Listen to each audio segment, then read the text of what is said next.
I've just done the unboxing video on this model kit on the channel, so if you haven't seen that video yet, head over to my channel and see the unboxing video. Now, once unboxed, I can move on to prepping the body for some paint. Most of the panel lines were already pretty nice and deep, so it shouldn't be too big of a problem, but just in case, I scribe all of them out just to make them a bit more deeper, give them a bit more depth, of course, by doing so, and therefore also giving it a bit more realism and shade once the model has been painted. And also, since I'm quite heavy on the clear coat side, I don't want to flood them and have them be completely buried in clear coat, so by making them a bit deeper, that prevents that from happening in most cases. Once the scribing had been completed, I could move on to sanding all of the surfaces with a 600 grit in order to get it nice and grippy and ready for primer. I cleaned off all of the dust from sanding and degreased it a little bit, and then moved it into the spray booth onto the Tamiya spray stand and applied a couple light coats of Mr. Hobby Surfacer. This is the 1000 variant. They have a 1200 and a 1500 as well.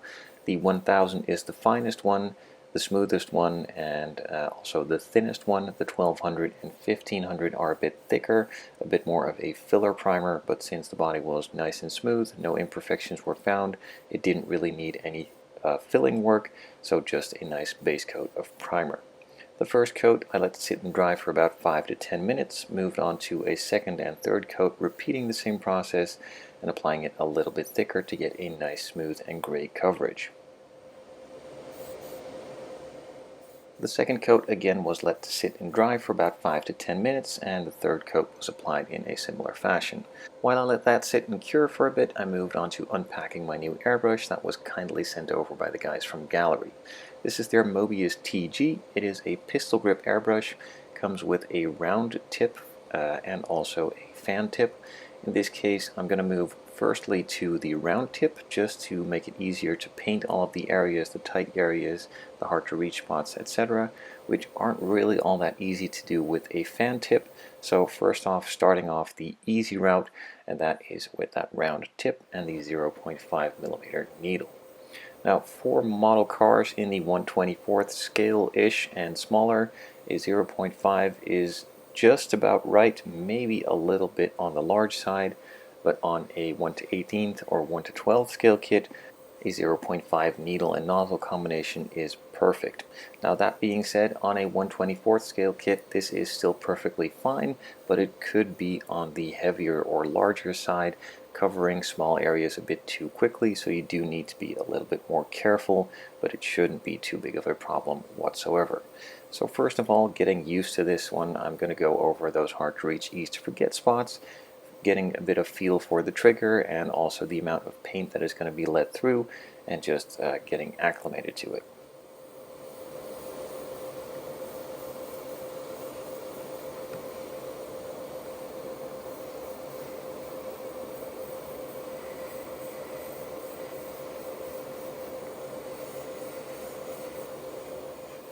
With that first bit now completed and nicely covered, I could move on to the larger areas, and that is where a 0.5 tip comes in nicely. It covers areas really easily with just a couple of strokes and overlaps it nicely too. This airbrush feels nice in the hand. It is a bit larger, so if you have some bigger hands, then this one should be perfect for you, as it doesn't get cramped up in the fingers all that much like some of these smaller airbrushes tend to do, and also is really nice and smooth in the action, feels incredible high quality for a very acceptable price. So if you are interested in one of these or any of the other airbrushes, do check out the links in the description down below. They are well worth the money.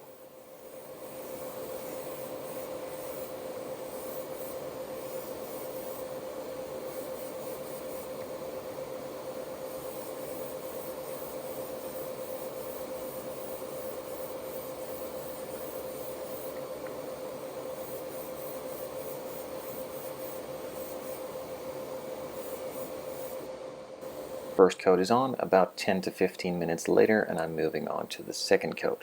Now, one thing that I do want to mention, and I've mentioned before, and I will keep mentioning this because this has to be absolutely clear to everyone.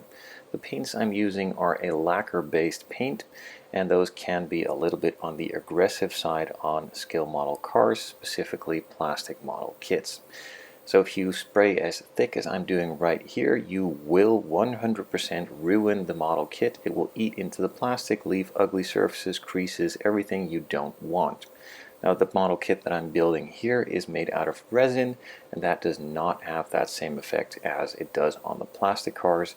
So therefore I'm applying a heavier coat. This makes it a lot easier to get coverage. This also lets the paint self-leveling effect that is made into the paints by the manufacturers work and do their thing. But on a plastic kit, this is way too thick, so don't do that.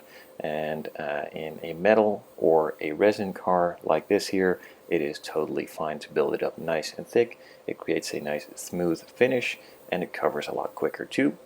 But in the case of a plastic model kit, just take your time, build up the layers slowly, do about 3 to 5 coats instead of 1 to 2, and achieve the coverage that way. Now after applying this first base coat of black, I wasn't really all too sure about the color. Even though the black looked nice, I kind of wanted to give it a special effect with some sort of metal flake in it, and I decided to use a color from Honda, Granada Black. This has a pearl metallic flake in it with a bit of a goldish tone to it, and it looks really cool. Now I am still debating whether to go for a gloss clear or a flat clear on this one. On the gloss clear you will see the metal flake a lot better. On the flat or satin clear you won't really be able to see the effect of the metal flake, but in the correct lighting situations you would, but generally speaking it is put on a shelf so it won't really pop all that much. Now at the end of the video I will be applying a gloss clear, but that is specifically for all the carbon fiber decals which I want to have in a gloss finish. But after doing that I was kind of sold on the gloss, but then again this does look incredibly mean in a satin finish, so I'd love to hear what you guys think. Today's video has been sponsored by JLC 3DP. If you do not have a 3D printer yourself but are ever in need of a 3D printed part, JLC 3DP has a super nicely streamlined online platform that allows for easy uploading of 3D models, gives you instant quotes, and also real-time order tracking. There is a wide variety of materials that you can choose from, such as SLA, nylon, metal, plastic, or SLS nylon, or even WJP resin. They meticulously manage every step with production times as fast as 24 hours and delivery within just 2 days. Check out what JLC 3DP can do for you at the link below. Up to $60 coupons for new users and other really nice discounts are available. Again, links are in the description down below. Now even though I have the luxury of having tons of 3D printers available to me, I did still want to test out their service. So I uploaded some files, selected the materials, and waited for them to arrive. The specific model I was going for was for a sort of desk ornament and also a bit of a paperweight in the form of an automotive item. So I decided to upload a tire and also a wheel. The tire was printed in black resin and the wheel was done out of metal, simply because I was curious of the quality and also wanted to feel the weight of it. I did manage to make a tiny mistake in the scaling. The wheel is a bit too small, or the tire is a little bit too big, so they didn't fit together as well as I'd wanted to. So I added a small amount of duct tape around the wheel itself just to fit a bit tighter inside of the tire, and it does give a bit more shade and depth to the overall look, so it's not that bad of a mistake in the end. I'm really happy with the way that the material is able to be handled. The quality is pretty nice, and also the weight is really good too. Something I wanted to try for a long time, so thank you to JLC 3DP for helping me out with this. Again, if any of you are interested in checking them out, I will be leaving links in the description down below. Thank you JLC 3DP for sponsoring this video. Now back to work.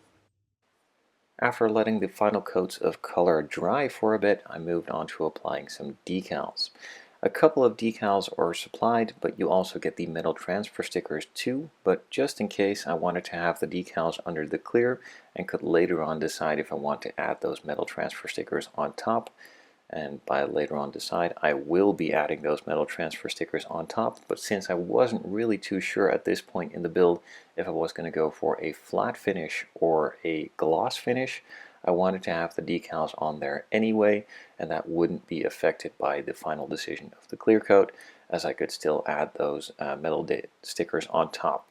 Now if I applied these metal stickers right here, right now, and then applied a flat finish, then those metal stickers will be flat finished as well. And I wasn't too sure, so I just went with the decals and can then later on still add those metal stickers on top.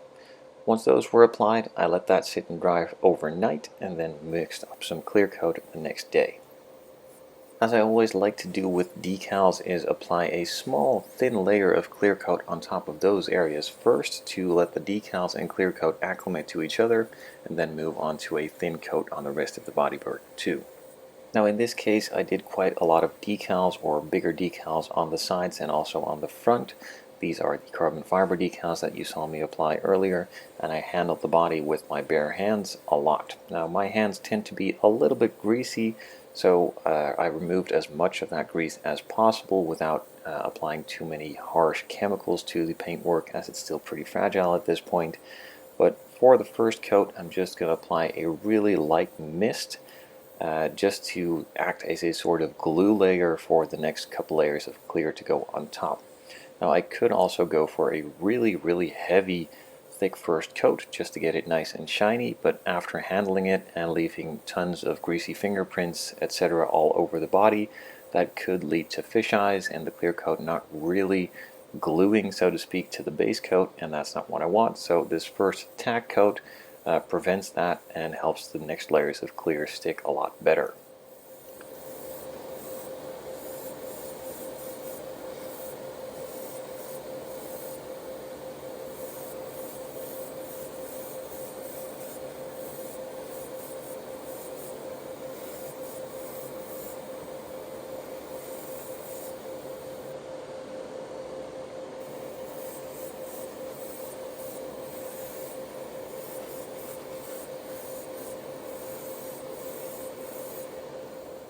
Since I'm using the 0.5mm needle, I did not really add any thinners to the mixture of the clear coat beforehand, as it flows through the airbrush nice and easily already with that bigger nozzle, but it is a bit on the thick side, so I added about 5% of thinners to the mixture just to make it a bit thinner and flow through the airbrush a lot nicer for the following coats to get a nice smooth glossy finish.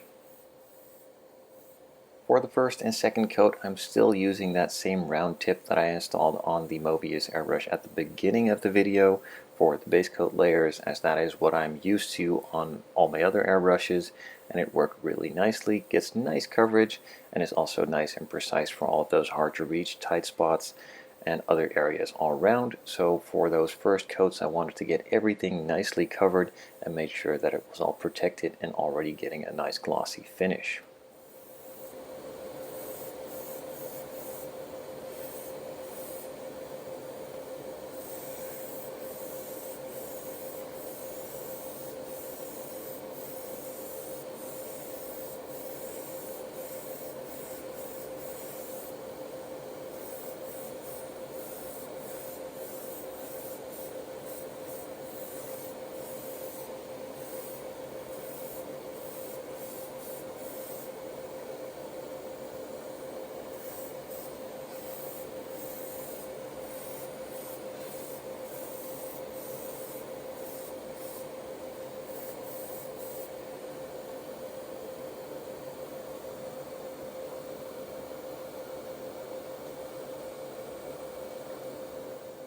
Now since the airbrush does come with the optional fan tip, I wanted to try that as well and just reversed it, removed that round tip, installed the fan tip, and then sprayed a final coat of clear with that fan tip to see how that would work.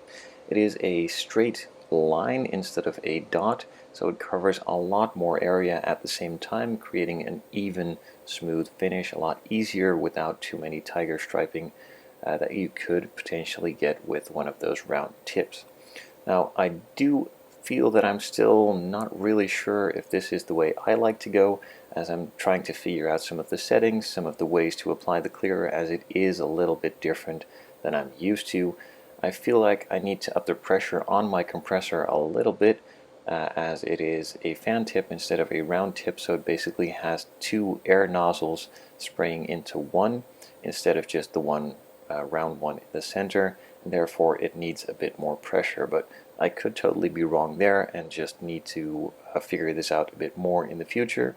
So I've just slowed down my hand movements from left to right just to get a bit of a thicker coat on there and build it up that way to get it nice and smooth, and also let it flow out nicely.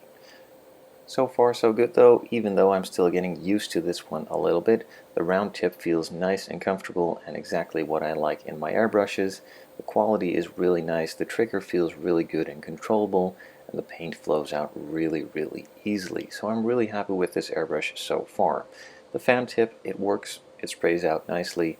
I'm just trying to figure it out a bit more, so maybe on some future projects I will give it another go and see some other things that work for me. If you have worked with one of these fan tips before, do let me know down in the comments below. Maybe give me some tips that I could try on the next project. For now, I will be leaving links in the description down below for all of the products used, my own web shop, and the gallery airbrushes.